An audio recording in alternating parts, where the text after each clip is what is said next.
Magandang umaga po, Mr. President. Magandang umaga po sa iyong Sal. Kasama ko si Hana, ang aking co-anchor. Hana Jane. Magandang umaga sa iyo. Kapatid ito ni Nelia Sancho, yung ating Queen of the Pacific. Anyway, dating Pangulong Duterte, kayo ngayon ay binubugbog sa Quad Committee ng mga resource persons na napipilitan yata magsinungaling ng gusto. Kayo daw, iimbitahan daw ho kayo ng Quad Committee. Ano ho ba ang posisyon nyo rito? Kayo ba dadalo? Anytime ho. Nakatanggap na po ba kayo ng imbitasyon? Wala pa. But I would be happy to appear in both the upper and the lower house of Congress.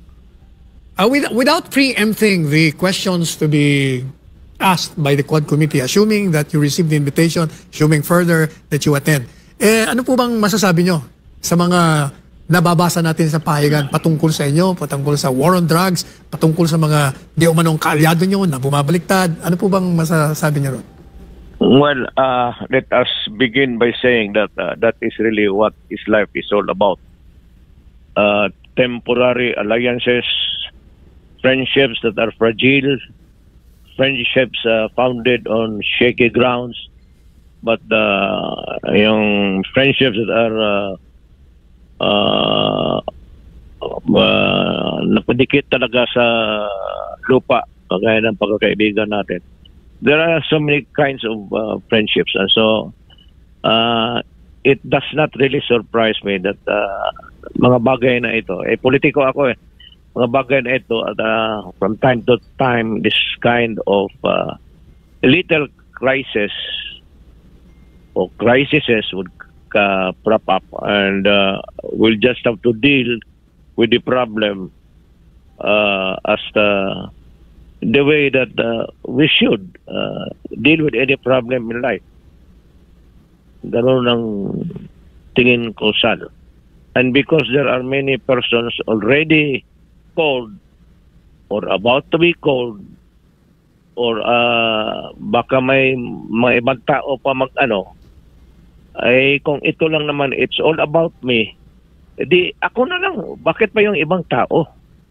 Ako na mismo ang tawagin nila at ibibigay ko sa kanila ang sagot na gusto nila. Yung gusto nila, hindi ko gusto. Yung gusto nila. As a matter of fact, magtanong ako sa kanila before the start of any official proceedings. Sabihin ko sa kanila, anong gusto ninyo na marinig ninyo sa bunganga ko? Ganon ang ko. So wala kayong ibibigay ko sa kanila. Bahala sila kung ano naman sa kagaya ito ni Ruena, si Regina Garma. Garma. Yan si Garma, laking Davao yan. Laking pulis sa Davao yan. Yan pa sila Leonardo.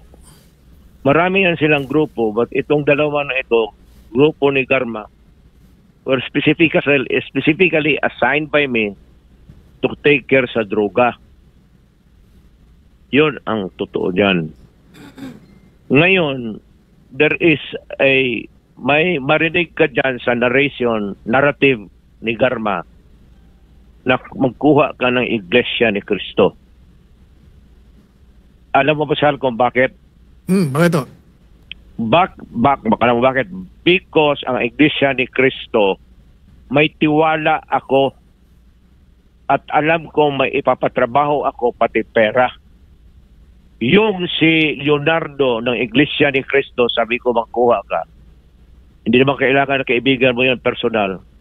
But because of the Iglesia ni Cristo, guys, maasahan mo at yung pera mo hindi masayang, hindi ibursa at gagastuhin yan para sa project na pinapagawa mo sa kanila. Yan ang totoo. Madali sabi, Mr. President, yung pong pinondohan ninyo yung war on drugs, hindi yung magbibigay kayo ng pera sa mga pulis na pumatay na gaya ng sinasabi ng mga kalaban nyo. Walang pulis na papasok sa ganun. Walang gagawang pulis na papasok ng ganun. Makukulong sila.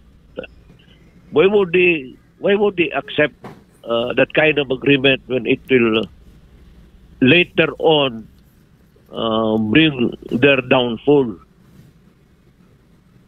Magpayagan sila, bigyan mo ng pero operational funds.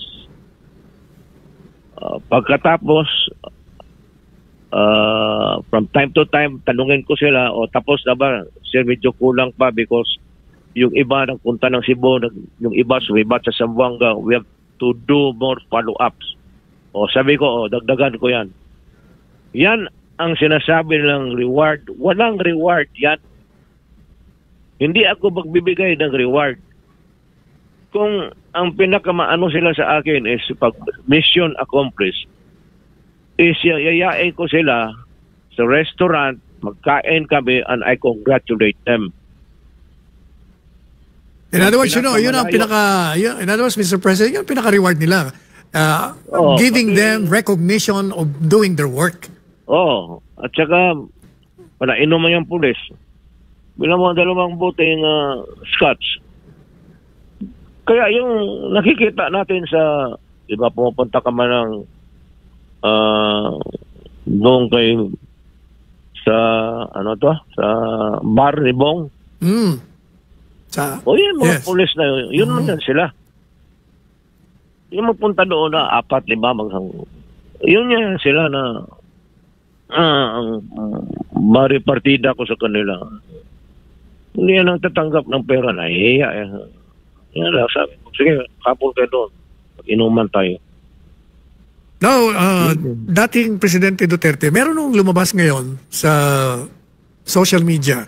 Inilalabas nila yung sinabi ninyo, siguro mga ilang linggo pa lang kayo na naging presidente o ilang buwan pa lang, kung saan kino-quote kayo. Ang sabi niya ron, bibigyan nyo ng 3 milyon ang sino mang makahuli o makapatay sa mga drug lords. No. Kino-quote, ano bang, yun ang ginagamit nila na nagpapatunay, kita mo, umaalok siya ng 3 milyon para makahuli o ang sabi ko naman, sabi ko, alok yun siguro sa mga tao, hindi sa mga pulis, kasi yung pulis trabaho nila yun Kung baga, magbigay ka ng impormasyon sa mga yan. Ito, binibigyan ko sila ng operational funds. Pero ito talaga ang order ko sa kanila. Nagtuturo ako ng criminal law, pati criminal procedure sa Police Academy dito. Go out and hunt for them. This is a recorded history na ito, pabalik-balik na ito. You can, as a matter of fact, you can replay it and replay it again. Fixture na ito. Hanapin mo at arestuhin ninyo kung saan ninyo. Bring them to me. Pero pagka lumaban at nakita ninyo na ang sarili ninyong buhay ay mapalagay sa alanganin, patayin ninyo. Kasi ayaw kong makita ang pulis ko na ang mamatay kaysa kriminal. Yan talaga ang order ko. Baski sa Maynila ako mag-lecture noon o dito. Baski saan, ganoon talaga. Patayan talaga yan. Yan ang order ko. Pag lumaban at alanganin ang buhay mo, patayin mo na. Yon. Now, former President Duterte, hindi yung mapapasinungalingan ng yung digmaan sa illegal na droga ay naging matagumpay. Nagkaroon ng kapayapaan sa panahon ninyo.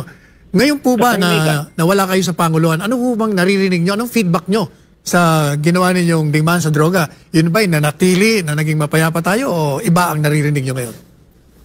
Ang problema dyan, because if I will answer the question, it would be self-serving. I would rather na yung buong badla, let the people make the proper decision. Ngayon, kung sabihin ng tao na hindi ako nakatulong sa ginawa ko, then I am willing to step down from public office permanently. Kung wala namang silbi yung ginawa ko, At yung lahat na namatay, at gumana naman yung there was a time na maski saan ka magpunta dito sa Pilipinas, wala namang gumagalaw sa iyo. Kasi nga, wala na yung mga gago. Pero hindi ko sinasabi na sinadya ko pinatay.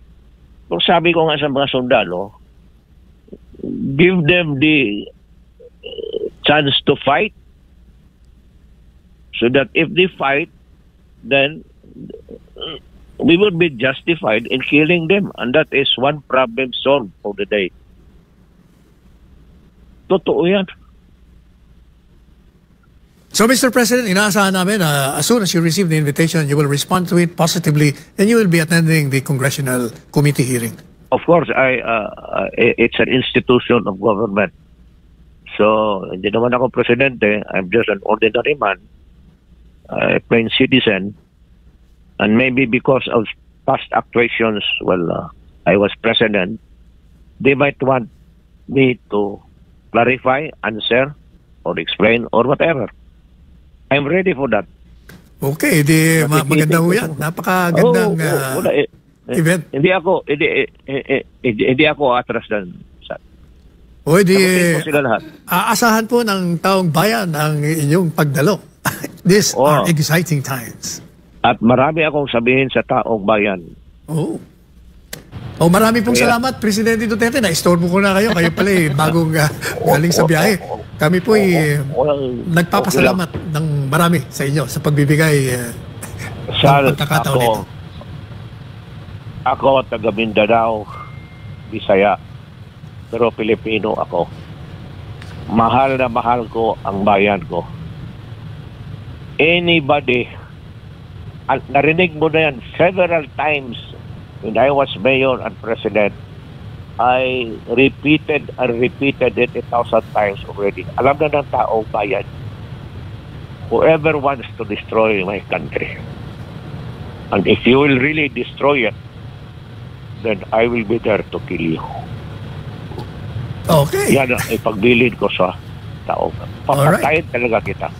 This is my country which I can call my own. Wala akong ibang country na ipapasa ko sa mga anak ko. Puro Pilipino to eh. Hindi naman ito mga Amerikano. Mga mestizo lang to kasi ang nanay South American. This yung pagka-Pilipino ko, ibigay ko sa mga anak ko. Alright. Mr. President, marami pong salamat. Hanggang sa susunod nating pag-uusap.